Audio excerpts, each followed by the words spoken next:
Um, okay, so standard procedure today. We are conscious of time because we have Teaching Tuesday at 1. And I'm very excited to see that lesson. So I'm actually going to kick it off today because I'm working with Lance Goddard on the Civil Action cover sheet. And we pre-processed the form and we put it through the wizard last night, and it ran through up until like 95% of the way, and then we got an error. So we're both individually working on that code, and we're going to try and see what we come up with and have a call tomorrow and compare notes, and then perhaps maybe talk to Michelle Quinton if there's anything that we're stuck on. So that's my coding update, guys. I'm very excited. Okay, thanks. Okay, Nick, you're up. This is really quick. Pretty much we're ready for SME review, and that's where I'm not sure. Caroline, I know we talked to you yesterday. So do we just like, what do we do now? You're not gonna, you have to. I think you just. I'll go through for plain language readability. So CRA attorneys, I mean, are notorious. So I finally got like my 5th CRA attorney. She was in the hospital in the emergency room with her daughter on Friday with no Wi-Fi. So she emailed me back yesterday. And the other attorney that people keep recommending to me is Jessica Berry, a Children's Law Center, who gave birth to, I don't know whether it's child number 1 or what, yesterday. So the CRA attorneys are, you know, is it fate? I don't know. But okay, so maybe I could just quickly go back to Nick's question. Next question is what actually happens in an SME review? Majority of people have gone through it. Kate's kind of been doing it, majority, but I actually got to sit in on one with Tyler and Mike and Gordon Shaw. And basically what it involved was taking an SME through you almost do a demo. You show them your interview, you show them if you have a form, you show them your form, if you've changed anything, and then you take them through it very slowly. It's you know, it's easy just to go next, but you actually got to sit with each screen, show it to them, and then, you know, if they have comments, you can take notes or, you know, make the changes, and then perhaps if they have time, go back to them with those changes and just confirm. I think that's what Mike. Do you want me to do that for readability as well, or you just want substantive people to do that? I think readability will also be helpful. I think that's what we're doing with Tyler and Mike. It's just that the SME. But I think the question is, she doesn't need to go through screen with person. Yeah. Is that your question, Caroline? No, you don't. Yeah, I can look at people's YAMLs and do a branch, right? Right, of course. So okay. That's the other thing that I was saying is that, you know, when I was speaking to Gordon, I said to him, you can either send you the link and you can run through it yourself, or you can do it live with the team members, because it, you know, in terms of availability, if it's taking too long to get an SME to do it live with you, just send them the link or send them the YAML, depending on how comfortable they are, and go from there and get them to do it and give you feedback like that. So pertaining to that, I want to ask something about the GitHub stuff when there's a moment in the agenda. Okay, perfect, noted. So Nick and Jack are waiting for CRA SME review. Is that correct? And Caroline, are you not able to do that? You're not able to do the substantive SME? I can't do the substantive stuff. I've got ideas of 2 other people I might approach who wrote this book called Kids in the Law. I just wasn't sure if I should try them out. But I'm at the point where I think I might, because, you know, I've tried everybody I can think of. What about like some of the law school clinics? Like I know BC has a juvenile clinic. I touched base with our clinic as well too. I didn't get much feedback. You tried your clinic, David? No. Yeah. I just got it wasn't. Do you have juvenile clinic at Suffolk? We do have a juvenile clinic. Oh, right. So you're saying BC, Kate? BC definitely does, and I, assuming it's the same professor as when I was there, I probably have her email somewhere. What's her name? Fran Sherman. Okay, I'll try her. Okay, so what I'm thinking, and this is what we'll get to now with blockers that we're experiencing, is that we have a blocker in terms of getting the CRA. You know, there's nothing left for you to do developmentally on the form. We're kind of waiting for the CRA and you're kind of hanging in limbo. What I would suggest is maybe we move on to the scenarios, Nick and Jack. We start writing testing scenarios. I did record that thing and I forgot to drop it to David. Sorry, I'll drop it to David today to put up, which will give you a bit of an overview on the testing, and it shows Vinny and Mia's scenarios as an example. And basically what I've done is I've set up different testing folders for each team, or each form, should I say. And it contains like a blank sheet for you to put in the scenarios, and it also contains a link to the precedent that you can look at for an example. So when the video is up, which I'm hoping, I can actually just send you the video, it's not that long. Okay. I can send that to you and you can kind of get up to speed on the testing aspect of it so we can run those in parallel, if that's okay with you. I'm just very conscious because now I know that for a fact that Mia and Vinny are waiting on us to complete the testing template, which is, you know, it's just taking a little bit longer because we're ironing out some more kinks. So I'm just wary of people kind of being bottlenecked at certain steps. So I was hoping to talk a little bit about that. But if I'll drop you that link, I'm just gonna make myself a note here. I'll drop you that link. I'll drop you the video, and you can watch that. Okay. And then I'll also send it to David so that people who haven't seen it can have a look at it. And then just ensure that you're on the testing channel. It's the assembly line testers. And then we can run those in parallel. So you can start working on the testing aspect. I can't imagine that your form is going to change monumentally in between SME review and testing. It might change a little bit, but I don't think that it'll be a waste of time to, one, learn about how the testing is going to work, and two, start thinking about scenarios and how you'll go through that. Is that okay, Nick?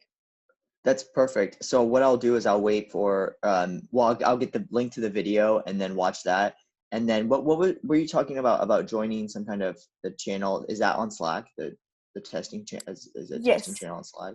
Okay. It is on Slack. I think, what is the best way for me to do this? Can I mention a channel in the assembly line channel that everyone's on, and just everybody can Yes. just make sure that you're in there? Can you just make a list of channels and we can edit it? You can pin it to the channel, right? You can say this is a list of channels for assembly line. Okay. And then list the channels and pin it to assembly line channel. Okay, And I'll do those that. links Good turn into idea. links people can click to join, which is your other question. Maybe. Yeah, the hashtag. If you do a The hashtag hashtag. of the thing, Yeah. they'll be able to join it. Yeah. Got it. Okay. Got it. Okay, so Nick, that's what we'll do with you, and hopefully we'll be able to get the CRA. Thank you, Caroline, for reaching out. You know, I don't think, you know, we did say that the SME readability and substantive was going to be different. If you are able and willing to look at readability, I'm not sure if it's going to be beneficial to do it before I'm just worried about duplicating work. It's one of those circular things. So even if you do readability, you generally have to have an SME, a substantive expert, look at it again, right. because you could change the meaning. So yeah, you're right. So it's better to wait for the substantive review and then do the readability review? Not necessarily. You can do it either one because you have to do both after the other. It's sort of, sometimes has to go back. Oftentimes it's not a one-off. So the substantive person reviews it, or I could do it for readability. Then the substantive person comes in. Typically, I have to do it again, and they have to look at it again. Specific pieces. It's not. You can't do one without the other, really. Okay. Unless they just say okay, you know. Right. So then, Caroline, would you be willing to look at the YAML for Nick and Jack and just check the readability? It's on my to-do list. I haven't managed. Do you have the YAML? I figured it was, I don't know, is it on GitHub? Well, this is, I think, what Michelle's going to be wanting to speak about. Or is it in Trello? Yeah, so I'm not sure where it is. Yeah, that was what I was asking about yesterday, is how do I find these? Yeah. Yeah. Okay, I think that Michelle will speak to that point and maybe just make sure that we're all on the same page. I just wanted to quickly go through the rest of the teams. Right. So Finola and Sinead, they asked me a question about the complexity of their form in the testing, because I'm assuming that you guys have started writing the scenarios. Is that correct? Yeah, we're just we've kind of just starting to lay it out and stuff, but that is just one problem that I've kind of come across. I don't know if I can download the Excel spreadsheet and maybe find the tool to do that, but then I don't know, it seems really weird. I don't know if you want us to go into that much detail or what it requires. I don't know. Right. Okay. So that's something that we're going to have to talk about offline. Yeah. I'm just looking at my day. We've got 1 to 2. Maybe it's a bit late for you guys. Maybe tomorrow morning. How does that suit you guys? I'm okay with that. Okay. I'll message you offline and we'll link up about that. Okay. Thank you. Okay. So I'm just making a note here so that I don't forget. Okay. Right. Then the next is Aubrey and Matt Milward. We're doing good. I think yesterday Michelle really whipped our code into shape. And Michelle, I just wanted to let you know that I put back the metadata that I'd messed with, so you don't like wake up and remember in the middle of the night that we were going to do that.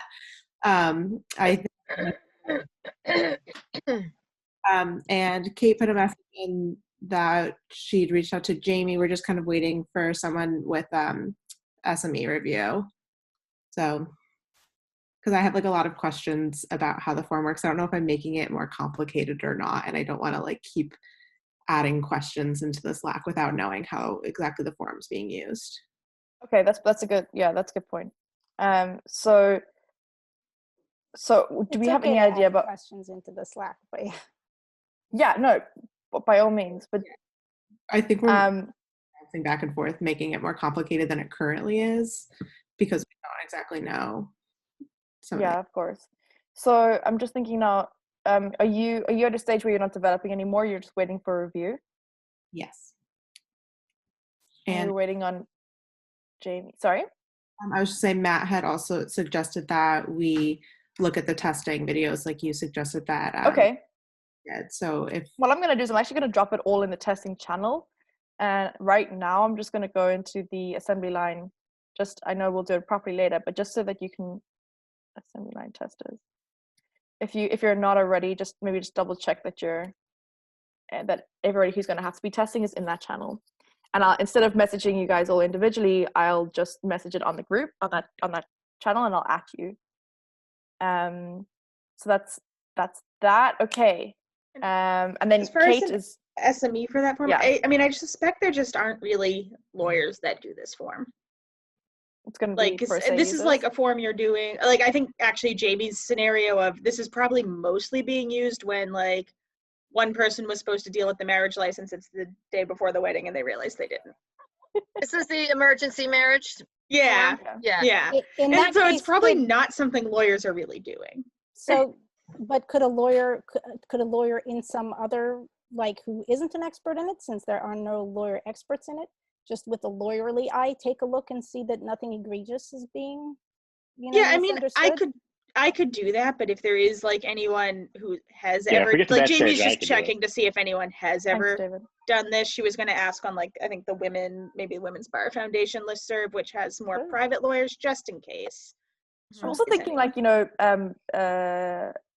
I mean, so when we do antenuptial contracts, that's something that we would, cover as well. Are there marriage attorneys in America? I feel like when you're like asking about like, are there elephants in Africa? Like, you know what I mean? Is that a type of lawyer that you guys have? I mean, there's people that do like, I mean, maybe there'll be a bite from the private lawyers that Jamie was going to email. Okay, perfect. So, but there won't be a bottleneck in the sense that Aubrey and Matt will be watching the testing. I'm going to run those in parallel, similar to Nick and Jack. Okay, James and Jason, I think Eleni is not on today. Yeah, we're gonna meet this afternoon and like sort of as a group decide how we're gonna handle the testing and who's gonna do what, and just like, figure that out amongst ourselves. Perfect. And did it make sense? Have you guys had a chance to look at the precedent again and kind of play around with, think about how you're going to do that yet? Or is that what this meeting is going to be about?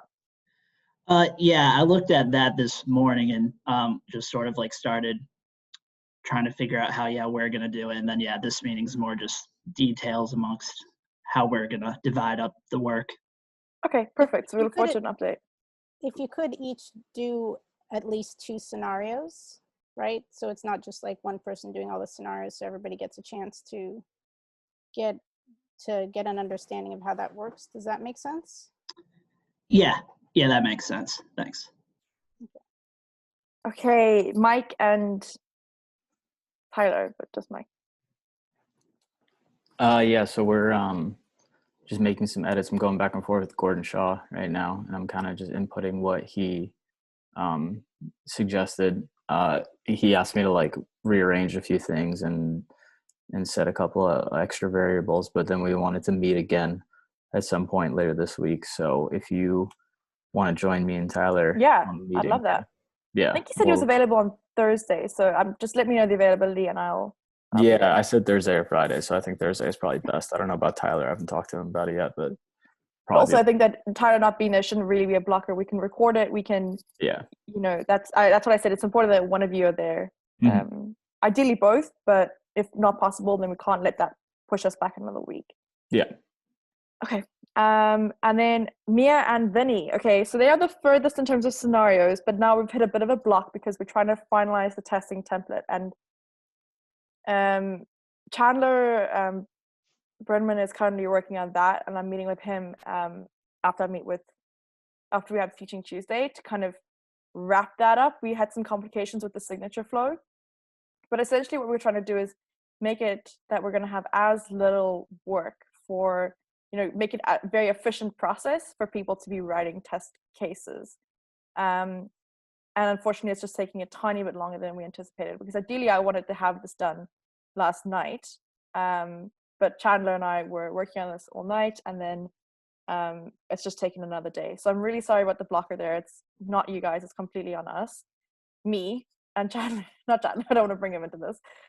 It's just taken longer than we anticipated. But I do think it will be worth it. I think I'm just trying to figure out, is there any other role that me and Vinny could take on in the interim between today and tomorrow? I just don't want you to be sitting around with nothing to do. Is there something else that we could be, I don't know, getting them started on a new form or? Quentin, where are we at with the court? Court selector, is that what it's called? Yeah, I'm trying to see if it would help testing. That. Because I feel like that's an easy one for people to jump in and just test right away, right? Well, we got back the results, so now I'm looking at them. And okay. It's a lot of like line by line, and there's a lot of judgment calls because the automated part of the test is looking for the exact court name. Okay. And there are some cases. So I guess the only reason I threw it out there is because I was thinking that'd be a quick thing for somebody to pick up and test. Right. But if it's pretty much done, then never mind. There's still a lot to do on it, but I don't think it's ready for the part that's easy for anyone to jump into quite yet. I have to kind of review all of the results and synthesize it and figure out the right thing. What about some of the pieces on the 209A? I mean, it's not ready for the whole battery of testing, but this, because it takes so long to get, to example, the thing about the affidavit of care and the GALs and the other party. Would it be worth asking them to do some of that? I mean, we could have them go through and kind of, in a less formalized way test the 209A. And if anyone took a look at, if anyone is interested in the filler, that might also speed up the process. So that I posted about. I mean, we know that there's specific things. Yeah. Right? I mean, you said you fixed them, but would you like them to just run through and make sure that they're fixed? Oh, yeah. Yeah, I mean, this is a good time right now for like 3 people to fill it out with different scenarios. Mm-hmm. And we don't have like full testing scenarios maybe for that yet, because there's things that are changing, but it could be like the affidavit of care has kind of more specific scenarios for it, really. Yeah. And then in general, like with children, without children, with relief, without relief, those are kind of the patterns. That would be great, because I do want to make sure those are really fixed before we upgrade that to the test server for people who are using it. But it fixes a lot of things, so it's kind of okay. So is there? I'm just trying to think. can we talk about this offline, because I know we've got like 9 minutes left, and I wanted to hear from Michelle about the GitHub thing. This is in line with testing. Also, Mia, you look like you're in a music video with your hair. Does anybody else see this? It's like Beyonce. Okay. I have my window open. Okay. So I think that maybe what we could do is we can set you guys up with that for now, and then what basically what it means is that you run through you do a kind of more informal testing thing where it's not going to be as set out. Jody has some experience in doing that. You basically just run through the interview with some pointers in front of you and see if it works. You need to set a time for the 209A. You'll need to set aside some time because it's fairly long. Yeah, it takes like 20 minutes to run through it. I find it to be half an hour at the or an hour if you're really detail oriented. Yeah, if you're detail oriented. So perhaps that it could be something that you guys could help us with this afternoon, and then by tomorrow morning, Chandler and I will have something ready for you guys. Is that going to be okay? If you have, and if anybody has any questions and you want to, like, you can maybe start with me because I've gone through it a couple times, and then maybe we don't need to bug the other guys. But if I can't help you, then we'll definitely reach out to them. That would be great. So Jody, we can just say these are the things that we're looking for that we want to make sure are working, and then you can tell people what to do. Yes. If we can possibly use the filler with at least one of those runs to see if it is it, because there was some questions about, would it actually speed up the process? I heard from a couple people. One, was you, Jody. There's some enthusiasm, and then there's some skepticism. So we do. I'm just seeing that. I know we've gone granular again, but affidavit of care with or without children, with or without relief, and then one using the filler. Does that sound right? Yeah. I don't know if Michelle's frozen.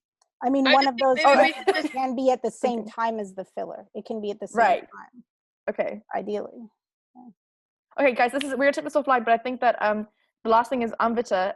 We have a form that needs to be tested, and I was hoping that we could get you started on that. It's the one that Kate put in the testing channel. Testers. Which one? Motion to vacate the marital home. That's the one.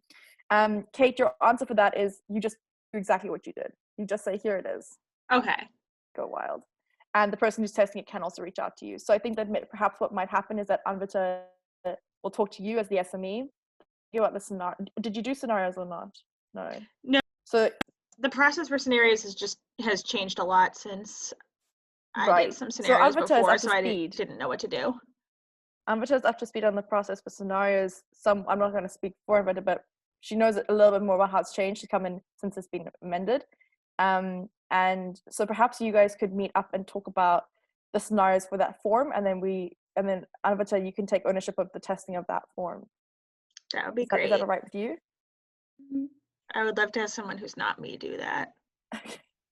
Not because it's a bad task, just because Kate is super busy. Okay. I like how you still try to make a distinction between your regular job and this job. Yeah, as if this isn't most of my hours. Your day job. I just have two jobs. Okay, Michelle, we've got 5 minutes. I think what you're going to talk about is the GitHub pushing and pulling and all of that kind of stuff. Is that correct? I'm just going to put a call out. The part of the lesson that we didn't get to was how to put your new code onto your repository once you've edited it, so that people like Caroline can see the new version on GitHub. And there's also, I could show you how to share links to the interview you have, but then she won't be able to see the YAML. Anyway, so I was thinking. But it is important to do that though, Michelle. Yes. To have the link, right? Because someone like Gordon Shaw isn't set up in the Docker symbol, so he can't, well, we just need to be able to send the link. Yep, for sure. So we can do both those things. I was thinking of having a group session, and I was wondering when people are available, either today or tomorrow. I guess we could do it later in the week too, but to get so that people can start moving on that process. And we can have it all in GitHub. I mean, it's important that it goes up onto Trello so that we have a history on the card, but it's equally important to put it up on GitHub so that other people know, it's where the changes are made and stuff like that. Trello now. Got it. Sorry? Nope, keep going. Yeah, so other people can try out we can talk about the pros and cons, but yeah, that's I'll put up a thing later that has some clocks on it for the AM. You know what? I'll put up one thing for AM and one thing for PM, and people can click on the responses that match up with the times that they're available. How about that, Nick? So yeah, that sounds good. And I have a question though about the action point regarding the readability review with Caroline. So do I need to do, what do I need to do now to get that review? Do I need to upload something on GitHub? Like what's exactly my action point? You can actually just drop her the YAML, right, Caroline? Just said, well, I didn't hear the beginning of it. Something about the YAML. What? Yeah, you need to have a look at the YAML, and for that, Nick can you can just drop Caroline the YAML, right? You can just in a DM. You mean? In a DM. Okay. Slide into those DMs, drop the YAML. What we're saying is, in the future, Mia liked that one. Because that would be a terrible professor. So you need the puns to keep us all awake. That's a great professor, actually. So this is why the muting means you can't hear the laughter. It's pedagogically it's that's why Mia's great. Mia's adopted Nick's over overacting. So what basically, Nick, what the alternative would be is that you could say to Caroline, here it is on GitHub, right? But instead you're just sending it directly to her. Okay. Okay. So it's not like it's just an alternative. But what Michelle's gonna do, I'm thinking tomorrow, is show us how you get it up on GitHub. It's not imperative right now because we don't know. But once we do know, it'll be nice to have everything up on GitHub. Yeah, I mean the GitHub or GitHub? Am I? I thought GitHub, like the Facebook. GitHub. Not the. Oh, I see what you're saying. Not the. Just GitHub. Okay. Okay, so one idea also I had is sometimes, particularly in 209A, but some of these other, the interviews themselves, you have to make a certain decision about a conclusion. So in the logic, you may ask somebody a question which therefore precludes a path you go down or something like that. And that's for legal reasons. So I'm wondering, rather than the Trello card, whether we could use the comment line in a question to cite whatever law it is that is making you choose that path, or whether we can have some kind of protocol for that. Because I know we do this all the time on Mass Legal Help. We make a decision and we go look up the law, make the decision, write it down, and then 2 years later we come back and we think, is that right? But we actually did it, but it's nice to have some sort of reference. And I'm sure a lot of these forms don't need that, but I think some forms it would be helpful. And I think it's better. I think to have it in the YAML where it's immediate. I think putting a comment in a question or about the line totally makes sense, or in the code, or in the wherever it is applicable. Yeah, I agree with that, Caroline. Is the law. This is actually a really great idea.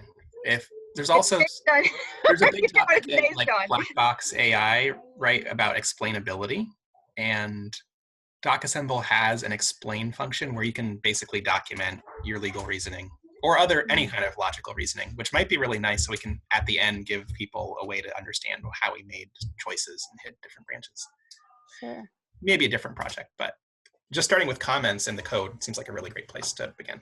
Yeah, and I mean, I think anything that you think will be of discussion later. I don't know if there's some language things that are like, this is this way in particular, and this really needs to not change, right? And the rationale.